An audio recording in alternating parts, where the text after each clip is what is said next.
I came to the Joy House when I was 16, I think. It's a couple months after my 16th birthday. And I was one of those kids that were like really sporty.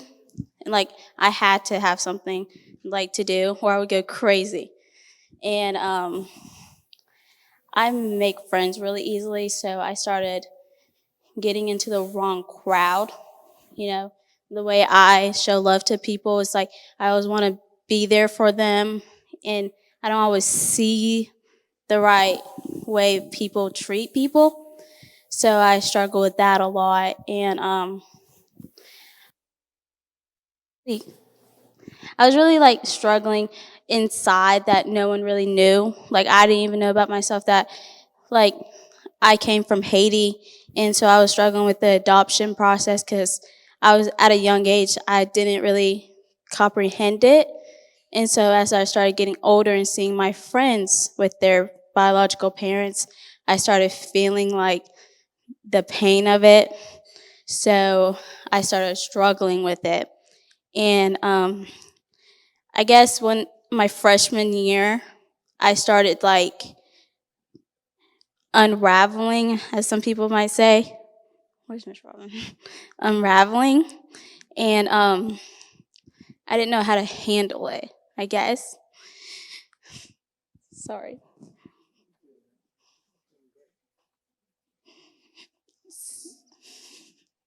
So I had to learn how to like process it without like showing my emotions to people because that's not a thing I do. I don't show my emotions because in my heart it was like a sign of weakness. And I was always like that strong person where I had to be happy for everybody. I didn't want anybody to hurt because I didn't want them to feel my pain. So, sorry, when quarantine happened, I was stuck at home. You know, it was just a new thing for me. I didn't like know what was gonna happen, you know. And all of a sudden, I remember one night we were like watching Jumanji, like and I was laughing so hard with Kevin Hart. You know, he's like my face, and I was just like, I was laying in my little air mattress and nothing was happening, you know. I was trying to answer text messages from my friends and stuff. And I go into bed and all of a sudden like I close my eyes, I'm going to sleep and I have an anxiety attack. And I've never had one, you know, because I was never anxious about anything. And I started going crazy. Like I literally told my parents that I was gonna die. And I was like looking up symptoms of like every disease I could think of. It was and my mom came in my bedroom because I was just a whole mess. And she was like, just pray, Rose. Just pray. And at the time that's not a thing I wanted to hear. Like I just did not want to hear that. Like, you know, I thought she was going to lay in my bed with me and just sleep there because I didn't want to be alone. And so I ignored it because it's like in my heart, going through all the trauma I had with like my birth mom and the earthquake and stuff, I was like, why would I pray? Because why would I pray to someone that put me through all the pain already? So I learned basically when that happened, I just learned to shut myself out. Like it was not an option for me. And so I started getting into bad relationships. My friends would tell me to do things I didn't want to do. Like I knew I didn't want to do them, but I don't want to disappoint anybody. It's just my character. And my old therapist told me that I was blind. And I was like, I'm not blind. Like, I'm not blind. I can see perfectly fine. But I didn't know I was blind at the time. And one day, my parents told me, come on, Rose, we got to go. And I'm like, where are we going? And they're like, you're going to an interview, but you're going shopping too. We're going to go shopping. And I'm like, okay. Like, I was ready to go shopping. I love shopping. And so, it's just, and then so I got in the car after a whole fight about it. And we were driving up here, and I was like, dang, it's going to be a long drive for you every day. Like, you're going to waste gas or stuff. So I got to the interview, right? And I was like, what is this place? Like, what is this? And I think the first person I looked at was Miss Robin for some reason. I was like, why does she look familiar to me? And so I got to the interview process, and I'm one of those people, I'll tell you straight up. I'll tell you, yeah, this is what I'm going through. It's like, I ain't coming here. I told them I'm not coming here, so you're wasting your time. And I end up coming here. Like, okay. And I remember the day I was supposed to come, there was this one police officer, because I just would not get in the car. There was one police officer that sat down with me. We were talking about my gymnastics and how I was tired and everything was crumbling and I didn't know what to do. And he was like, do you want to go? And I was like, no, I don't. He's like, are you going to like it? I was like, I don't know. I'm not going to like it. And he's like, how do you know you're not going to like it if you don't try it? So I was like, fine, I'll try it. And he was like, if this happens again, I won't make you go. Guess what? It didn't happen again. I ended up liking it. I was like, so this place is not bad, but this place wasn't bad. But yeah, I honestly, like, this place has been one of the best things that could happen in a kid's life, because honestly, I don't know where I would be. Like in school, I would not do anything in school. I hated school. I didn't even want to go to school because I had so much on my plate with sports, and there's no way I was gonna do it. And I remember the day I came, I told Miss Robin, I can't read. That's the one thing I cannot read. I'm the worst reader. And she's like, we're gonna get you to read. And I'm learning, and my grades were awful. When I tell you they're awful, like, public school passed me when I didn't do anything.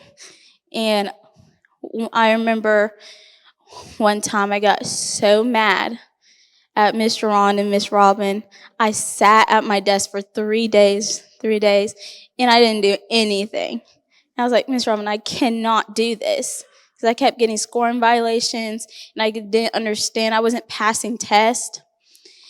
And then one day, me and Miss Robin had a deep conversation, and I was like, I'm just going to try. And so I did. And I was struggling with math. But the school here makes you feel comfortable with it. Like, even though I was struggling, I knew I could not do it in my heart. I had to push it because Miss Robin wanted me to do it. The teachers wanted me to do it. And so I had to do it for them. And then somewhere around the way, I started doing it for me. I started passing my test. I started understanding. I finished my math pace. That was the first pace I finished. And I was terrible at math. And I just finished my English pace today. And English is not my first language. Not. It's not. And I took French in high school and I failed French. And I'm like, I spoke French. I'm like, what? I spoke French and I failed it. I was just like, all right. And Mr. Darren, I remember the first day I told him, I was like, you can ask me anything. I will tell you. And I said that I remember one of my quotes is, I wanted parents. because I felt like in the house I didn't have parents. I had to parent myself. And it's gotten a lot better. I would say that. Because I was just never, I would never let anybody open up. I didn't open up to anybody because my mom wasn't the best mom. And I had to take care of myself at a young age. So I was struggling. And I could not find a connection with anybody. Like my old therapist, she had to bribe me to open up to her. She would give me like juice boxes because I'm secretly 3. And I'm secretly 3, as people like to tell me. So I'd like juice boxes. And even then, I wouldn't open up to her. And Mr. Dune has been the first counselor I literally could say I trust. Because the people, staff make you feel like you're a person and not just a patient, you know? And it's hard to find people like that. They'll just treat you like you're human, and everybody goes through things, just you go through a little more than others. And that's, I really appreciate Mr. Dan for that. The house. I am a diva. I will tell you straight up, I am the worst diva ever. When I first came to the Joy House, Miss Casey, my old house, previous housemate, she was like, "Okay, Rose, you're on kitchen duty." I literally looked at her like she was crazy. I'm like, I am not touching these dishes. So I would literally find gloves and I would not touch those dishes. So I would wash the dishes with my gloves and I would wash them, and I just would not touch those dishes. And it's like sweeping. I'm like, oh no, no, no. This is not it.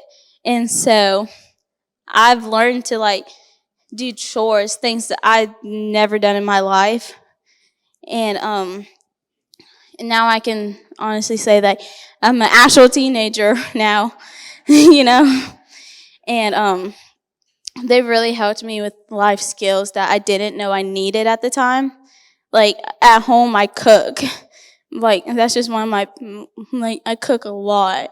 Like my mom said that one time she was going to get mad because he was about to buy me a cookbook, but I have like 15 of them. And so she's like, if he bought you one, he would be in so much trouble. And I was like, and I remember this one story. Miss Jen and I were cooking in the kitchen. Like I always cooked with her when she first came, and I still do now. And she would like cook, and she would put ingredients in there I've never seen in like food that I'm regular with, but I've never seen them. And I was like, "Are you sure that goes in there?" And she's like, "Yes, Rose."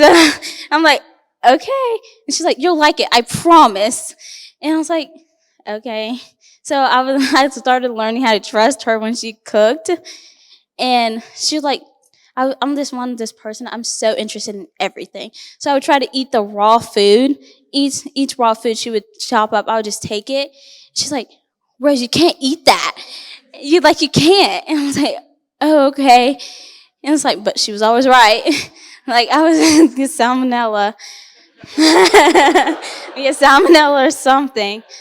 But just being in the house, like seeing the love they have for each other, and like the love that the girls, like past girls and he now have for each, like for them, is like a great environment, you know, because some houses struggle with that. And like I can honestly say the Joy House staff make you feel comfortable as possible, and but they're like they'll be firm with you, but they're not gonna give up on you. Like I've learned that they're not gonna give up, even though so many times I've tried. I've tried to get on their nerves. I tried, like, but they really do have the love for them, for all these girls, and I've made great friendships. Like Joy's over there, and Eden's back there, and they're these girls are like, I don't know how to say it. It's like they're girls I would never hang out with, like outside before like I came here. It was just no, I was always with the athletes, so I've never really expanded my horizons. But ever since I've gone here, I've learned to like accept people as who they are, because I was just in that one circle, so I never got to know other people. So that's one thing I love about the Joy House. It's not just one particular group. It's everybody. So you get to know everybody's character, and you get to, like, I remember Mr. Seth told me that you're not always going to like who you work with, because I'm like, I don't like them, but you're not always going to like who you work with, but you're going to have to accept them. So I've learned to accept a lot of people here. So the Joy House has helped me tremendously. And to be honest, I don't even know what I'm going to do when I get out. I just turned 18. I have a senior year coming up. So what I'm looking for is just using my skills I've learned here in each challenges I have. So.